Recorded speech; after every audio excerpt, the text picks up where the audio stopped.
Hello everyone and welcome back to the channel. Today's video is a very ambitious one on my part. I'm going to be covering the entire timeline of the Crash Bandicoot franchise. Every single game will be included in this timeline except for the handheld games that are alternate tellings of games like the console games. So without further ado, I'm just going to jump right into it. Let me just say this. Obviously there's going to be tons of spoilers in this video. If you haven't completed a Crash game and you don't want it to be spoiled, please don't watch this video.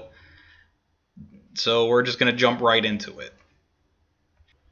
Crash Bandicoot 1. That's going to be the start of the timeline. And I'm also going to say I'm not going to use video clips. I'm going to use stills because the video is probably going to be very long as is. I don't want to make it more. I don't want to bloat it even further. So I'm just going to use still images to fill in the details. So Crash Bandicoot 1 is the start. And the first jump in this timeline, we're actually going to go backwards. In Crash Bandicoot 4, It's About Time, there were flashback tapes that showed Crash training to become the hero that he is before the events of Crash Bandicoot 1. And there is also time travel shenanigans from Crash Bandicoot 4 where Crash goes back in time and disrupts the Cortex vortex, thus helping himself be created.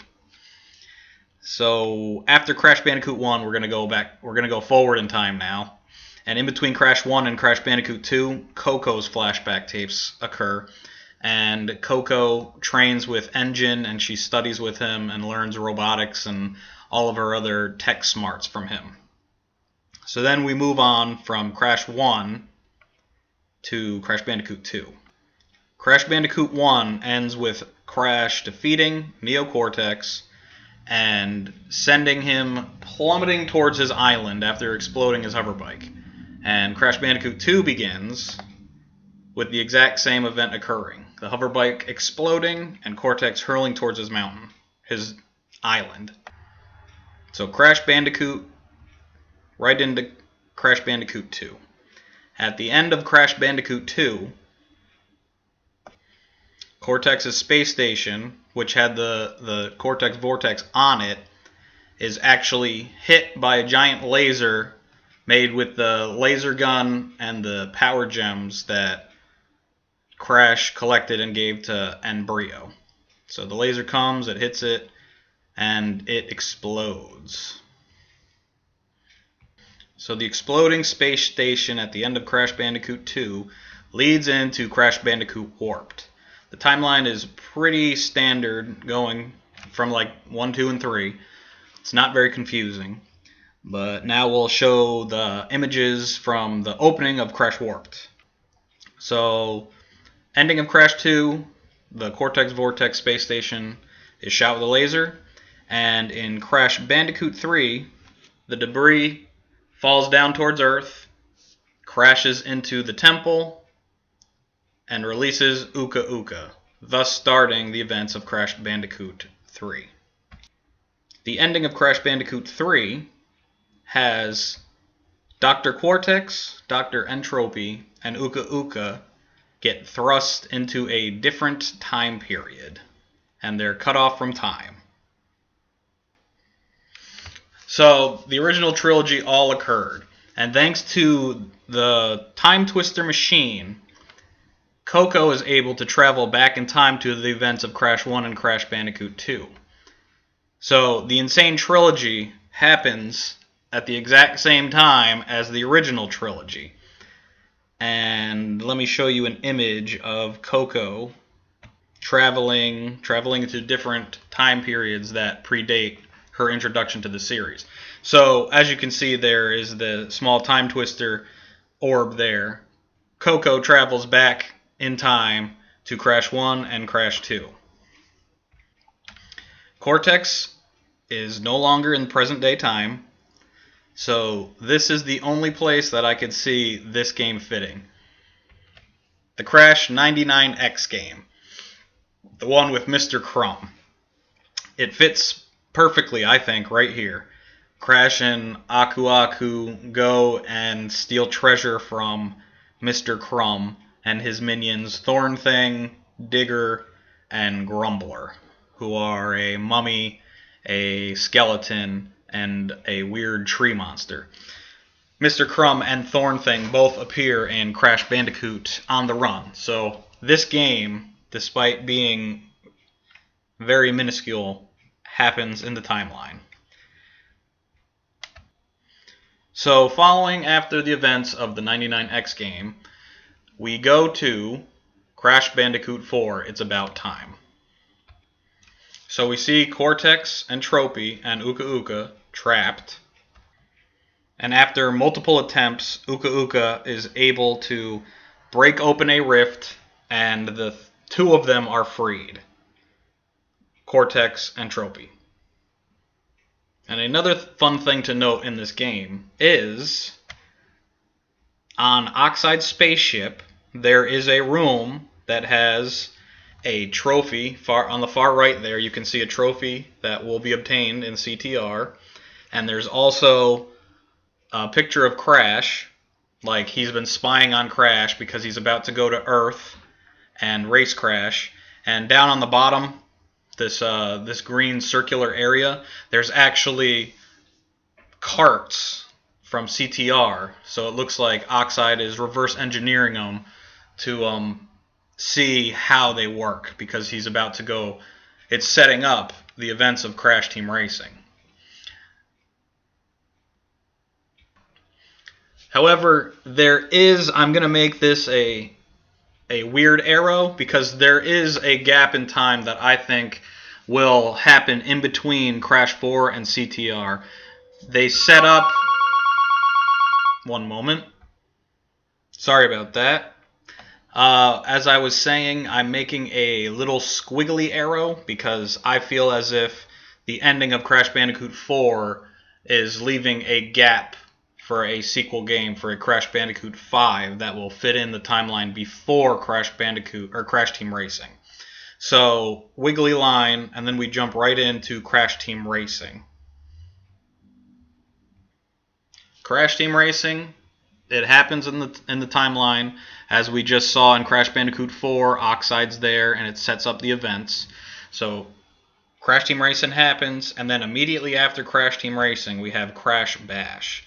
Crash Bash, some people think is filler and does not count, but some of the areas in Crash Bash carry over into future games. The Hyperspace Temple from Crash Bash is in Crash Bandicoot Warped, and it is also in Crash Bandicoot 2 and Trance. So after Crash Bash, we go into Crash Bandicoot, The Wrath of Cortex. And as seen in this image here in the opening to The Wrath of Cortex, you can see the CTR trophy sitting on the stand above the fireplace. So, the start of Crash Bandicoot The Wrath of Cortex, you have the Hyperspace Temple from Crash Bash, and you also have a trophy in the home of Crash. So it connects to CTR and Bash. They both had to have happened before this game. And then we have this little image here. I took this from a screen cap off YouTube, and I used the closed captions, so that's why this text looks like this. I have a couple other pictures coming up in the video where the text says, it tries its hardest, but believe me, I'm not going to lead you astray. I'm going to tell you what it means and what was actually said. So you're going to need to keep this in mind. It says that annoying scientist doesn't have control over me anymore. And then here is the ending of Crash Bandicoot The Wrath of Cortex. Cortex and Uka Uka are on an iceberg. So the ending of Wrath of Cortex leads directly into the opening of Crash Twinsanity. Some people think that the huge adventure and Trance happen here. That cannot be the case. This game follows directly after the Wrath of Cortex. The ending of Wrath of Cortex has them on the iceberg, and the opening of Twinsanity has the both of them frozen in a giant chunk of ice floating back to Cortex's island. And if we needed any more proof that this game happens, this part of the timeline, in the party scene you have Crunch, who was just in the Wrath of Cortex, and you have Oxide, who once again is canon to the series, as if Crash 4 didn't give it away already. Here's Oxide, so that's when this takes place. And then we move on to the ending of Twinsanity. This is probably the most controversial ending of Crash. Cortex is shot with the Psychotron and teleported inside Crash's brain. So this ending doesn't have a direct follow-up into any future games. But this is where I'm getting into an opinion, or a headcanon as you will. Following Crash Twinsanity, we go into The Huge Adventure. I understand Crunch isn't present in this game, but just like in Twinsanity, he didn't join in on the adventure. He was alive and he was there, he just didn't partake in the adventure. So I believe that this game follows directly after Twinsanity, and because Cortex shrunk down, it gave him the idea, shrinking things, that he was going to shrink the planet. And that is the story of Crash Bandicoot, The Huge Adventure, or Extra Small in some parts of the world. So he shrank down and got teleported into Crash's head. Got out somehow. That was never disclosed to us. And then when he got out, he used that idea to follow through with his next plan. Following directly after The Huge Adventure is 2 and Trance. And this game has to happen here, because the opening of the next game has Uka Uka saying this: that incompetent Neo-Cortex, he cannot do anything right. His last scheme to shrink the Earth failed miserably. His last scheme. Meaning, the game that happened before this had to be The Huge Adventure. And also, there's the hyperspace temple from Crash Bash. And remember how I said to remember Crunch talking about not being mind-controlled anymore? After you beat the mind-controlled Crunch in this game, he says, "Oh man, brainwashed again." Thus proving that this game has to follow the Wrath of Cortex Twinsanity. After Trance, the game that follows is Crash Nitro Kart. This game has to happen directly after, because Trance is getting revenge in this game. So Trance's only appearance in the franchise was in Trance. So him getting revenge means that it had to have happened before CNK.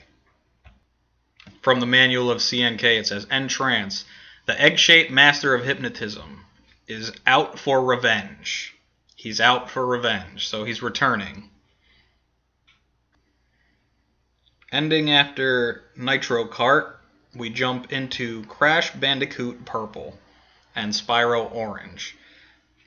Cortex and Ripto join forces and try to defeat Crash and Spyro. Not many people like this game, but like I said, I am making the timeline. I'm including every single game, and chronologically, this is when the next one. This game came out after, so this is where I'm placing it. The only issue that I have putting it here that I know people will say is Crash met Spyro in Crash Twinsanity, or Crash met Spyro in Crash Nitro Kart.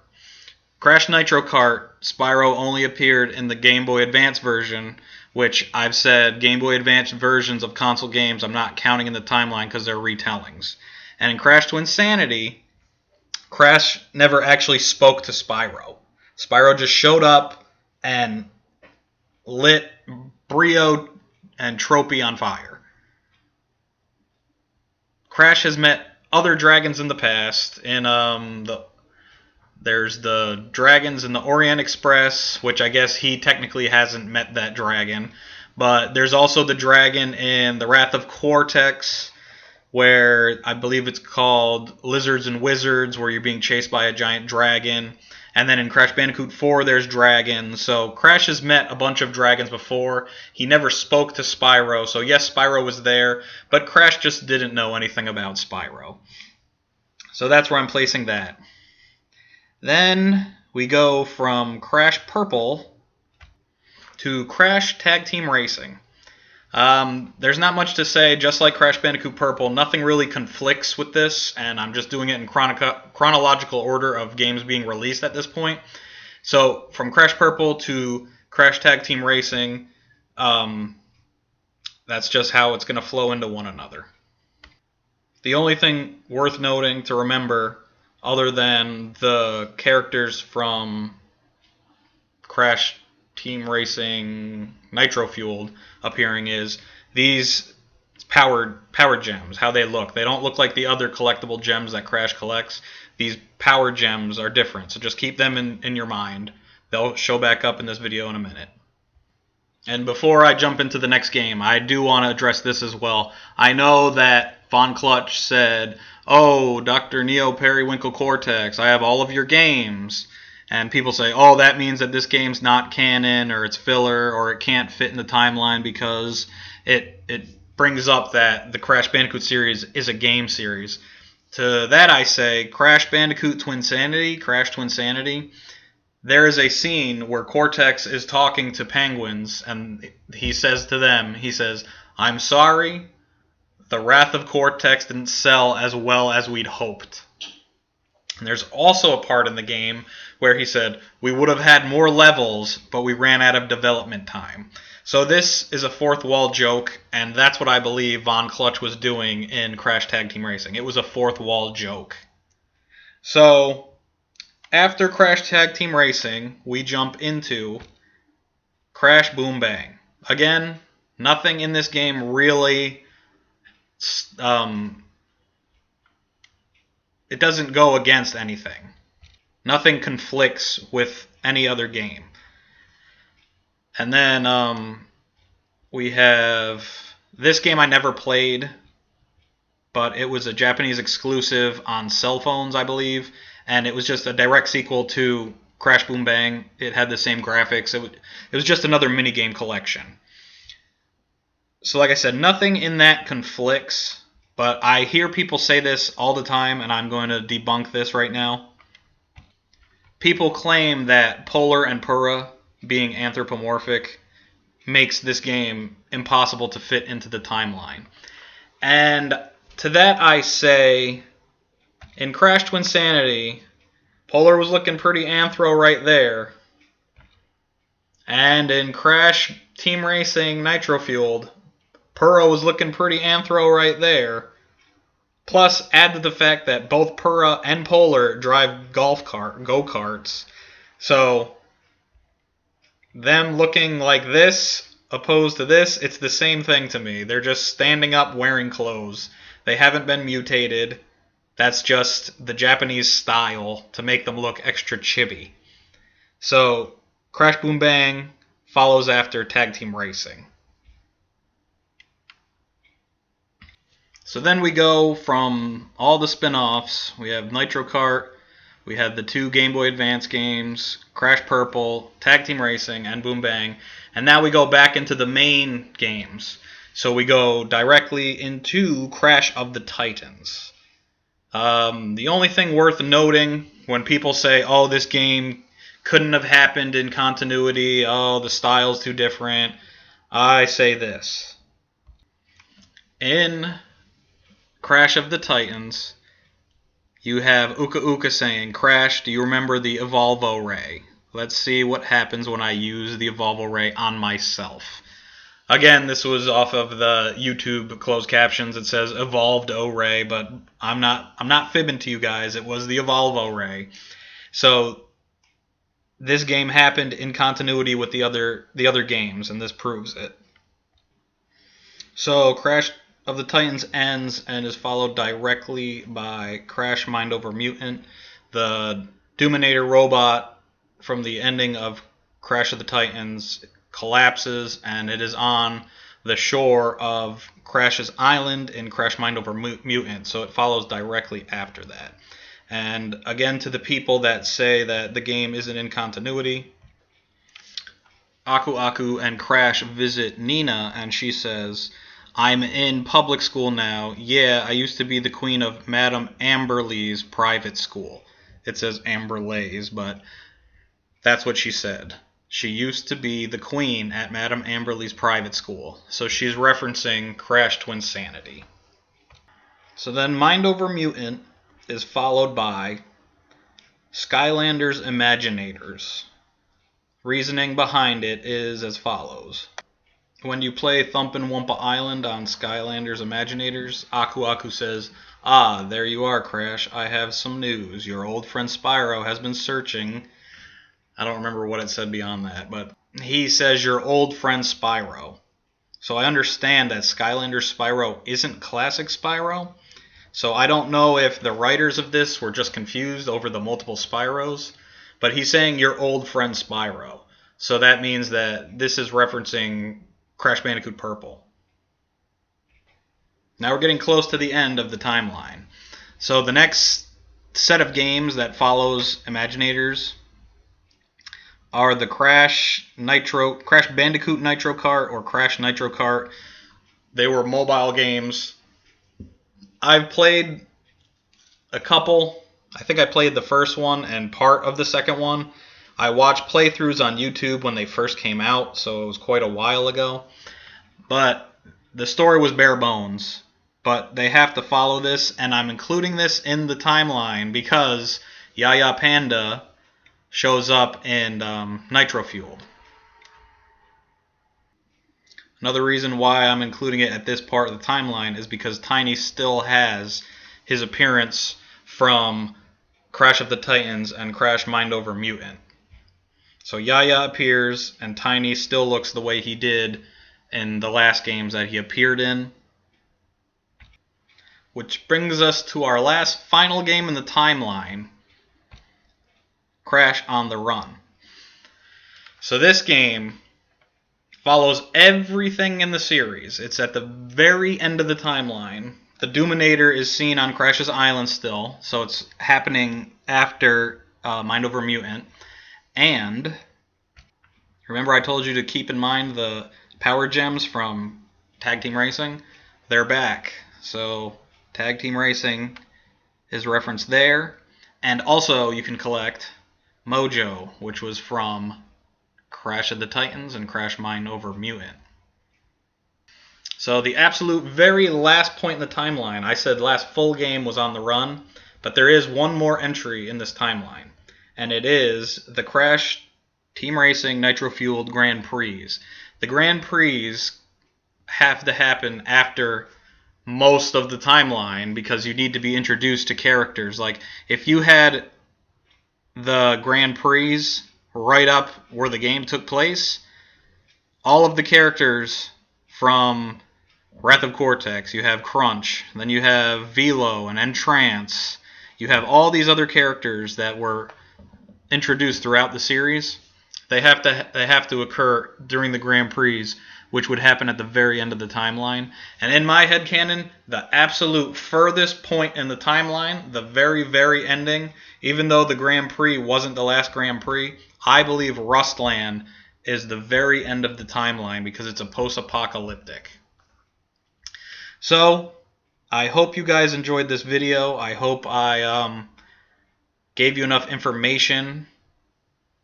And I'm really interested in your opinions. Like I said, this video took quite a while to make.